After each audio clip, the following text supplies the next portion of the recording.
मैं जो हूँ सबको पता है। मैं ये नहीं कहती कि मैं बहुत ही शरीफ हूँ, मैंने बहुत कुछ किया है नाम के लिए, मगर कम से कम काम करके भी दिखाया है। ये नहीं है कि हमने सारा कुछ वही किया है।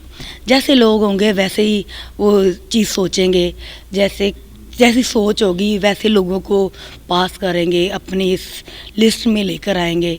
अच्छे लोग होंगे तो अच्छे लोगों को करेंगे, जैसे लोगों की सोच होती है वैसे लोग करते हैं। मैं ये नहीं कहती, मगर इनको चाहिए कि हमारे जो सीनियर बिग आर्टिस्ट है जिनका नाम है, जैसे सेल अहमद है, मानुल्लाह साहब है, और जैसे ठाकर साहब है, मानचान है, जिनको चाहिए करना, मेगा जी है, और दूसरों को मैं नहीं कह सकती। वो खुद इतना माशाल्लाह अच्छा काम करते हैं तो किसी को क्या राय देंगे। वो पहले अपना काम अच्छा करें और दूसरों को राय देने का अच्छा मशवरा भी दे सकते हैं।